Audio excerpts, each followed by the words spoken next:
Hello, hello, hello. Welcome to the GSMC Wrestling Laureate Podcast, brought to you by the GSMC Sports Network. We made it, guys. We made it past the whole week. It is Friday, a beautiful Friday. Hope you guys are out having drinks tonight, I'm just kidding. No, I don't condone, drinking, because I want to be a good boy. No, I'm just kidding. You can have a couple, have fun. Maybe you can have a couple, grab your favorite snack and watch the GSMC Wrestling Laureate Podcast because we have an amazing show lined up for you today. Today, I have two special guests. I have my boy Nelson from the GSMC Basketball Podcast and my boy Christopher from the Fantasy Sports Podcast. GSMC so we're going to talk. We're going to dig into WWE Smackdown preview. We're also going to jump into Becky Lynch potentially holding off for a contract. So we're going to kind of go through like in terms of like sports entertainment athletes that have kind of done this ultimately to get the better part of the deal, which you kind of have to do as an athlete, but we'll get into that a little later.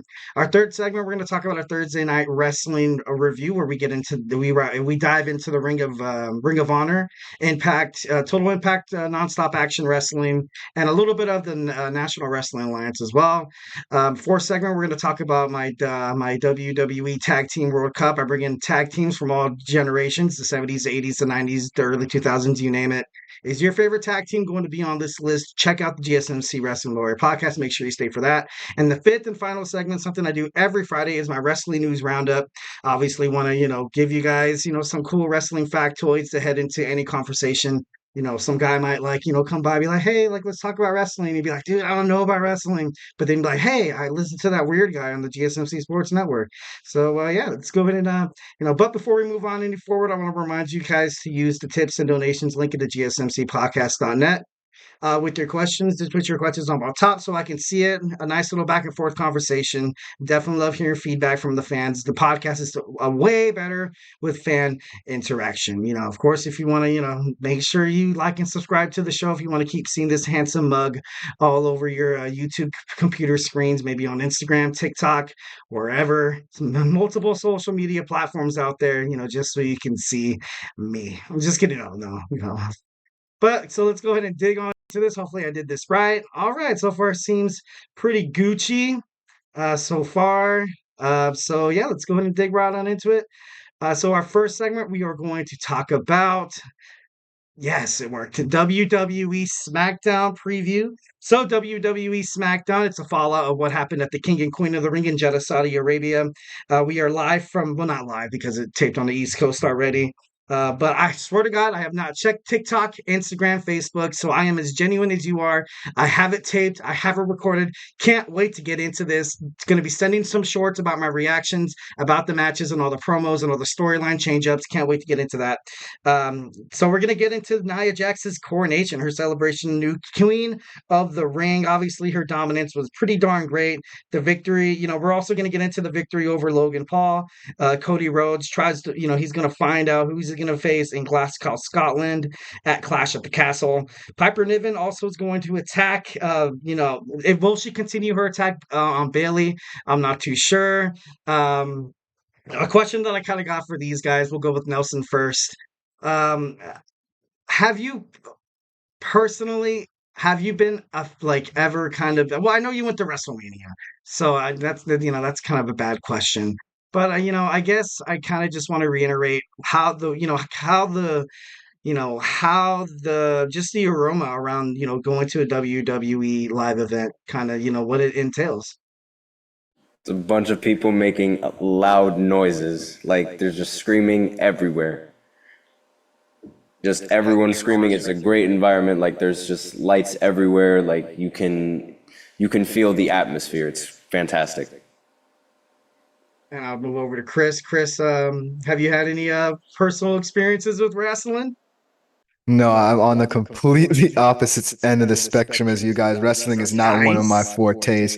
I'm still stuck in watching old clips of Stone Cold Steve Austin, that kind of guy. Now we're talking. But I'm ultimately so excited to be on the show. Super hyped to talk about a sport that's kind of unfamiliar to me. Obviously, I'm in good hands with you guys, so should be a great segment. Dude, 110%. So we're also going to go through, who will challenge the next powerhouse, the WWE Women's Tag Team Champions, Bianca Belair And Jade Cargill, obviously, you had Zoe Stark and Shayna Baszler win in a number one contenders match on WWE Raw. We're also going to get a lot of the Bloodline tag team of Tama Tonga and Tangaloa, the Samoan brothers, finally making their first appearance in the WWE Squared Circle. They're going to fight the Street Profits. And, just a little controversy surrounding the Bloodline. Right now, you kind of have Paul Heyman, which is the wise man, essentially kind of the manager, the coach, the GM, however you want to kind of phrase it. So it seems like right now the bloodline's in disarray, and this kind of makes me think about how coaches, how teams in the NBA, the NFL, the NHL, whatever. How we'll start with Chris. How important is it to have a coach that you can rely on and basically kind of steer your team the right way?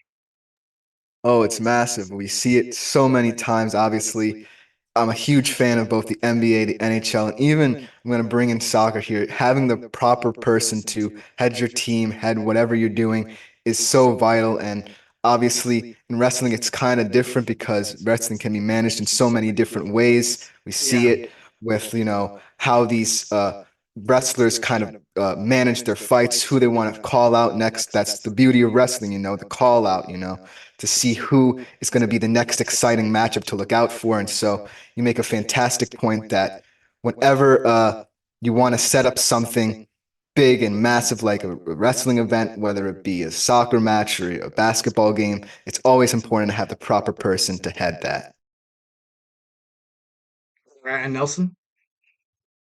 Right. So obviously, like having a coach and having that person to like write something up when like the going gets tough. Like you know how it is. Like you are a Spurs fan, and you talk about how Greg Popovich is like one of the like he is a good coach, and he was part of the reason why the Spurs were so good in the past, and why they were so good with Tim Duncan and Tony Parker and Ginobili and all of those players. And like you sort of understand like the importance of having like a coach like that to sort of guide those players and into the success that they've had.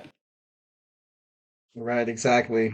So yeah, a fun fact about tonight in Albany, New York, it also hosted the WWF No Mercy pay-per-view in 2000, where you saw The Rock, you saw The Undertaker, and Stone Cold. It kind of reminded me, and this event was kind of a big deal because it kind of generated and kind of propelled the idea of kind of like a video games kind of thing. Like then, like obviously, there's the WrestleMania 2000 on the Nintendo 64, the WWF No Mercy on Nintendo 64 as well. And it's kind of crazy how like things come, full swing. A lot of people think that like, you're not a wrestling fan, but sometimes you have a high influence of wrestling. And sometimes video games could impact, the future of wrestling in terms of like, now you have WWE games, super mainstream, people pay like 60, 70, $80 for these freaking things. Like it's insane.